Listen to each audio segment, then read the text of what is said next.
दोस्तों मेरे चैनल का नाम कुछ अलग कुछ रोचक है। सर्च कीजिए ये नाम यूट्यूब पर और प्लेलिस्ट में जाकर के रामायण महाभारत पुराण शुरुआत से पढ़ सकते हो, या फिर इस वीडियो के नीचे चैनल के नेम या पिक्चर पर भी क्लिक करके प्लेलिस्ट में जाकर देख सकते हो। आज का चैप्टर है अंगद के द्वारा कंपन और पजंग का, द्वित के द्वारा सोनिताक्ष का, मेन के द्वारा युपाक्ष का और सुग्रीव के द्वारा कुंभ का वध। जब वीरजनों का विनाश करने वाला वो घोर घमासान युद्ध चल रहा था, उस समय अंगद संग्राम के लिए उत्सुक होकर वीर कंपन का सामना करने के लिए आए। कंपन ने अंगद को क्रोधपूर्वक ललकार कर बड़े वेग से उनके ऊपर पहले गदा का प्रहार किया। इससे उनको बड़ी चोट पहुंची और वे कांप कर बेहोश हो गए। फिर चेत होने पर तेजस्वी वीर अंगद ने एक पर्वत का शिखर उठाकर उस राक्षस पर दे मारा, तो अंगद सबसे बलवान थे वानर सेना में। उस प्रहार से पीड़ित हो कंपन पृथ्वी पर गिर पड़ा, उसके प्राण फेंकेड़ू उड़ गए। कंपन को युद्ध में मारा गया देख सोनिताक्ष ने रथ पर बैठकर तुरंत ही निर्भय हो अंगद पर धावा किया। उसने शरीर को वितीर्ण करने में समर्थ और कालाग्नि के समान आकार वाले तीखे तथा पैने बाणों द्वारा बड़े वेग से उस समय अंगद को चोट पहुंचाई। उसके चलाए हुए खूर नाराज वत्सदंत सिलीमुख कर्णी शल्य विपाट नामक बहुसंख्यक तीखे बाणों से जब प्रतापी बालीपुत्र अंगद के सारे अंग बिंद गए, तब उस बलवान वीर ने बड़े वेग से उस राक्षस के भयंकर धनुष रथ और बाणों को कुचल डाला। तदनंतर वेगवान निशाचर सोनिताक्ष ने कुपित हो तत्काल ही ढाल और तलवार हाथ में ले ली तथा वो बिना सोचे विचारे रथ से कूद पड़ा। इतने ही में बलवान अंगद ने शीघ्रतापूर्वक उछलकर उसे पकड़ लिया और अपने हाथ से उसकी उस तलवार को छीनकर बड़े जोर से सिंहनाद किया। फिर कपिकुंजर अंगद ने उसके कंधे पर तलवार का वार किया और उसके शरीर को इस तरह चीर दिया मानो उसने यज्ञोपवीत पहन रखा हो। इसके बाद बालीपुत्र ने उस विशाल खड्ग को लेकर बारंबार गर्जना करते हुए युद्ध के मुहाने पर दूसरे शत्रुओं पर धावा किया। इतने ही में प्रजंग को साथ लिए बलवान वीर युपाक्ष ने कुपित हो रथ के द्वारा महाबली बालीपुत्र पर आक्रमण किया। इसी बीच में सोने के बाजूबंद पहने वीर सोनिताक्ष ने अपने को संभाल कर लोहे की गदा उठाई और अंगद का पीछा किया। फिर युपाक्ष सहित बलवान महावीर प्रचंड कुपित हो महाबली बालीपुत्र पर गदा लेकर चढ़ आया। सोनिताक्ष और प्रजंग दोनों राक्षसों के बीच में कपिश्रेष्ठ अंगद वैसे ही शोभा पा रहे थे जैसे दोनों विशाखा नक्षत्र के बीच में पूर्ण चंद्रमा सुशोभित होते हैं। उस समय मेंद और द्वित अंगद की रक्षा के लिए उनके निकट आकर खड़े हो गए। वे दोनों अपने अपने योग्य विपक्षी योद्धा की तलाश भी कर रहे थे। इतने ही में बल तलवार बाण और गदा धारण किए बहुत से महाबली विशालकाय राक्षस रोषपूर्वक वानरों पर टूट पड़े। ये तीन वानर सेनापति उन तीन प्रमुख राक्षसों के साथ उलझे हुए थे। उस समय उनमें रोंगटे खड़े कर देने वाला महान युद्ध छिड़ गया। उन तीनों वानरों ने रणभूमि में वृक्ष लेकर युद्ध में निशाचरों पर चलाए, परंतु महाबली प्रचंड ने अपनी तलवार से उन सब वृक्षों को काट गिराया। तत्पश्चात उन्होंने रणभूमि में उन राक्षसों के रथों और घोड़ों पर वृक्षों और पर्वत शिखर चलाए, परंतु महाबली युपाक्ष ने अपने बाण समूहों से उनके टुकड़े टुकड़े कर डाले। मेंद और द्वित ने जिन जिन वृक्षों को उखाड़ उखाड़ कर उन राक्षसों पर चलाया था, उन सबको बल विक्रमशाली उन प्रतापी सोनिताक्ष ने गदा मारकर बीच से ही तोड़ डाला। तत्पश्चात पतंग ने शत्रु के मर्म को वितीर्ण करने वाले एक बहुत बड़ी तलवार उठाकर बाली पुत्र अंगद पर वेगपूर्वक आक्रमण किया। उसे निकट आया देख अतिशय शक्तिशाली महाबली बानर राज अंगद ने अश्वकर्ण नामक वृक्ष से मारा। साथ ही उसकी बाँह पर जिसमें तलवार थी उन्होंने एक घुसा मारा। बालीपुत्र की उस आघात से वो तलवार छूटकर पृथ्वी पर जा गिरी। मूसल जैसी उस तलवार को पृथ्वी पर पड़ी देख महाबली प्रजंग ने अपना वज्र के समान भयंकर मुक्का घुमाना आरंभ किया। उस महातेजस्वी निशाचर ने महापराक्रमी वानर शिरोमणि अंगद के ललाट में बड़े जोर से मुक्का मारा, जिससे अंगद को 2 घड़ी तक चक्कर आता रहा। इसके बाद होश में आने पर तेजस्वी और प्रतापी बालीकुमार ने प्रजंग को ऐसा घूसा मारा कि उसका सिर धड़ से अलग हो गया। रणभूमि में अपने चाचा प्रजंग के मारे जाने पर युपाक्ष की आंखों में आंसू भर आए। उसके प्राण बाण नष्ट हो चुके थे, इसलिए तुरंत ही रथ से उतरकर उसने तलवार हाथ में ले ली। युपाक्ष को आक्रमण करते देख बलवान वीर द्वित ने कुपित हो बड़ी स्फूर्ति के साथ उसकी छाती में चोट की और उसे बलपूर्वक पकड़ लिया।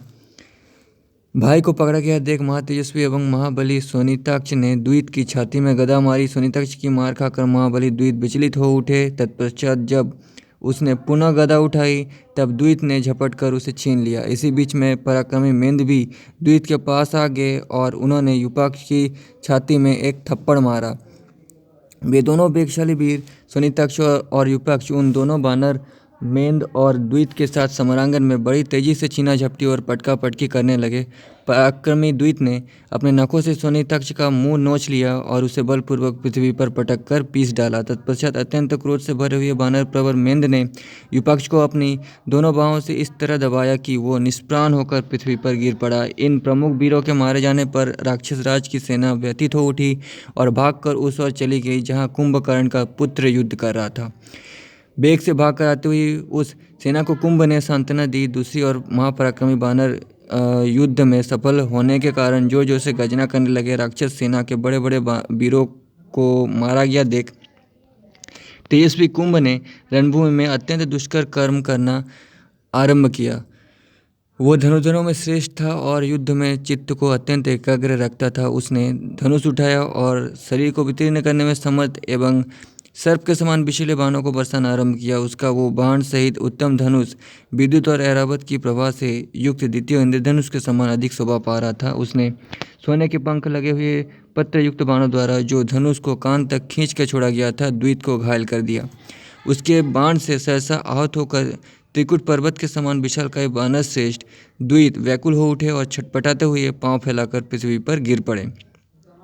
उस महासमर में अपने भाई को घायल होकर गिरा देख मेंद बहुत बड़ी शिला उठाकर वेगपूर्वक दौड़े। उन महाबली वीर ने वो शिला उस राक्षस पर चला दी, परंतु कुंभ ने 5 चमकीले बाणों द्वारा उस शिला को टुक टुक कर दिया। फिर विषधर सर्प के समान भयंकर एवं सुंदर अग्रभाग वाला दूसरा बाण धनुष पर रखा और उसके द्वारा उस महातेजस्वी वीर ने द्वित के बड़े भाई की छाती में गहरी चोट पहुंचाई। उसके उस प्रहार से बानर युद्धपति मेंद के मर्म स्थानों में बड़ी आघात पहुंचा। वे मूर्छित होकर पृथ्वी पर गिर पड़े। मेंद और द्वित अंगद के मामा थे। उन दोनों महाबली वीरों को घायल हुआ देख अंगद धनुष लेकर खड़े हुए कुंभ के ऊपर बड़े वेग से टूटे, जो कुंभकर्ण का पुत्र था। उन्हें आते देख कुंभ ने लोहे के बने हुए 5 बाणों से घायल कर दिया। फिर 3 तीखे बाण और मारे। जैसे महावत अंकुश के मत वाले हाथी को मारता है, उसी प्रकार पराक्रमी कुंभ ने बहुत से बाणों द्वारा अंगद को बीन डाला, जिनके धारें कुंठित नहीं हुई थी तथा जो सुवर्ण से विभूषित थे। ऐसे तेज और तीखे बाणों से बालीपुत्र अंगद का सारा शरीर छिद गया था, तो भी वे कंपित नहीं हुए। उन्होंने उस राक्षस के मस्तक पर शिलाओं और वृक्षों की वर्षा आरंभ कर दी, किंतु कुंभकर्ण कुमार श्रीमान कुंभ ने बालीपुत्र के चले हुए उन समस्त वृक्षों को काट दिया और शिलाओं को भी तोड़ फोड़ डाला। तत्पश्चात बानर युद्धपति अंगद को अपनी ओर आते देख कुंभ ने 2 बाणों से उनकी भौं में प्रहार किया, मानो 2 उल्काओं द्वारा किसी हाथी को मारा गया हो। अंगद की भौं से रक्त बहने लगा और उनकी आंखें बंद हो गई। तब उन्होंने एक हाथ से खून से भीगी हुई अपनी दोनों आंखों को ढक लिया और दूसरे हाथ से पास ही खड़े हुई एक साल के वृक्ष को पकड़ा। फिर छाती से दबाकर तने सहित उस वृक्ष को कुछ झुका दिया और उस महासमर में एक ही हाथ से उसे उखाड़ लिया। वो वृक्ष इंद्रध्वज और मंदराचल के समान ऊंचा था। उसे अंगद ने सब राक्षसों के देखते देखते बड़े वेग से कुंभ पर दे मारा, किंतु शरीर को वितीर्ण कर देने वाले 7 तीखे बाण मारकर कुंभ ने उस साल वृक्ष के टुकड़े टुकड़े कर डाले। इससे अंगद को बड़ी व्यथा हुई। वे घायल तो थे ही, गिरे और मूर्छित हो गए। दुर्जय वीर अंगद को समुद्र में डूबते हुए के समान पृथ्वी पर पड़ा देख श्रेष्ठ बानरों ने श्री रघुनाथ जी को इसकी सूचना दी। बाली का पुत्र सबसे बड़ा बलवान था उस युद्ध में, कुंभकर्ण के बाद या फिर कुंभकर्ण के साथ ही। श्री राम ने जब सुना कि बाली पुत्र अंगद महासमर में मूर्छित होकर गिरे हैं, तब उन्होंने जामवंत आदि प्रमुख बानर वीरों को युद्ध के लिए जाने की आज्ञा दी। श्री रामचंद्र जी का आदेश सुनकर श्रेष्ठ बानर वीर अत्यंत कुपित हो धनुष उठाए खड़े हुए कुंभक पर सब ओर से टूट पड़े। वे सभी प्रमुख बानर अंगद की रक्षा करना चाहते थे, अतः क्रोध से लालाके किए हाथों में वृक्ष और शिलाएं लेकर उस राक्षस की ओर दौड़े। जामवंत सुसेन और वेगदर्शी ने कुपित हो वीर कुंभकर्ण कुमार कुंभ पर धावा किया। उन महाबली बानर युद्धपतियों को आक्रमण करते देख कुंभ ने अपने बाण समूह द्वारा उन सब को उसी तरह रोक दिया, जैसे आगे बढ़ते हुए जल प्रवाह को मार्ग में खड़ा हुआ पर्वत रोक देता है। उसके बाणों के मार्ग में आने पर वे महामनुष्यवी वानर युद्धपति आगे बढ़ना तो दूर रहा, उसकी ओर आंख उठाकर देख भी नहीं पाते थे। ठीक उसी तरह जैसे महासागर अपनी तटभूमि को लांघकर आगे नहीं जा सकता, उन सब वानर समूहों को कुंभ की बाण वर्षा से पीड़ित देख वानर राज सुग्रीव ने अपने भतीजे अंगद को पीछे करके स्वयं ही रणभूमि में कुंभकर्ण कुमार पर उसी तरह धावा किया जैसे पर्वत के शिखर पर विचरने वाला हाथी के ऊपर बेगवान सिंह आक्रमण करता है। महाकवि सुग्रीव अश्वकर्ण आदि बड़े बड़े वृक्ष और दूसरे भी नाना प्रकार के वृक्ष उखाड़ कर उस राक्षस पर फेंकने लगे। वृक्ष की वो वर्षा आकाश को आच्छादित किए देती थी, उसे टालना अत्यंत कठिन हो रहा था, किंतु श्रीमान कुंभकर्ण ने अपने तीखे बाणों से उन सब वृक्षों को काट डाला। लक्ष्य भेदने में सफल तीव्र वेगशाली कुंभ के पैने बाणों से व्याप्त हुए वे वृक्ष भयानक शतग्नि के समान सुशोभित होते थे। उस वृक्ष वृष्टि को कुंभ के द्वारा खंडित हुई देख महान शक्तिशाली पराक्रमी वानर राज सुग्रीव व्यथित नहीं हुए। वे उसके बाणों की चोट खाते और सहते हुए सहसा उछलकर उसके रथ पर चढ़ गए और कुंभ के इंद्रधनुष के समान तेजस्वी धनुष को छीनकर उन्होंने उसके टुकड़े टुकड़े कर डाले। तत्पश्चात वे शीघ्र ही वहां से नीचे कूद पड़े। ये दुष्कर कर्म करने के पश्चात उन्होंने टूटे दांत वाले हाथी के समान कुंभ से कुपित होकर बोले, निकुंभ के बड़े भाई कुंभ, तुम्हारा पराक्रम और तुम्हारे बाणों का वेग अद्भुत है। राक्षसों के प्रति विनय अथवा प्रवणता या प्रभाव या तो तुम में है या रावण में। तुम प्रहलाद, बलि, इंद्र, कुबेर और वरुण के समान हो। केवल तुमने ही अपने अत्यंत बलशाली पिता का अनुसरण किया है। जैसे जितेंद्रिय पुरुष को मानसिक कथाएं अभिभूत नहीं करती, उसी प्रकार शत्रु का दमन करने वाले एकमात्र शूलधारी तुझ महाबाहु वीर को ही देवता लोग युद्ध में परास्त नहीं कर पाते हैं। महामते, पराक्रम प्रकट करो और अब मेरे बल को भी देखो। तुम्हारा पितृत्व रावण केवल वरदान के प्रभाव से देवताओं और दानवों का वेग सहन करता है। तुम्हारा पिता कुंभकर्ण अपने बल पराक्रम से देवताओं और असुरों का सामना करता था, परंतु तुम वरदान और पराक्रम दोनों से संपन्न हो। तुम धनुर्विद्या में इंद्रजीत के समान हो और प्रताप में रावण के तुल्य हो। राक्षसों के संसार में अब बल और पराक्रम की दृष्टि से केवल तुम ही श्रेष्ठ हो। आज सब प्राणी रणभूमि में इंद्र और संबरासुर की भांति मेरे साथ तुम्हारे अद्भुत महायुद्ध को देखे। तुमने वो पराक्रम किया है जिसकी कहीं तुलना नहीं है। तुमने अपना अस्त्र कौशल दिखा दिया। तुम्हारे साथ युद्ध करके ये भयंकर पराक्रमी वानर वीर धराशायी हो गए। वीर, अब तक जो मैंने तुम्हारा वध नहीं किया है उसमें कारण है लोगों के उपलब्ध का भय। लोग ये कहकर मेरी निंदा करते हैं कि कुंभ बहुत से वीरों के साथ युद्ध करके थक गया था, उस दशा में सुग्रीव ने उसे मारा है। अतः अब तुम कुछ विश्राम कर लो, फिर मेरा बल देखो। सुग्रीव के इस अपमान युक्त वचनों द्वारा सम्मानित हो घी की आहुति पाए हुए अग्निदेव के समान कुंभ का तेज बढ़ गया। फिर तो कुंभ ने सुग्रीव को अपनी दोनों भुजाओं पर पकड़ लिया। तत्पश्चात वे दोनों वीर मदमत्त गजराजों की भांति बारंबार लंबी सांस खींचते हुए एक दूसरे से गुद गए। दोनों को रगड़ने लगे और दोनों ही अपने मुख से परिश्रम के कारण धूमयुक्त आग की ज्वाला से उगलने लगे।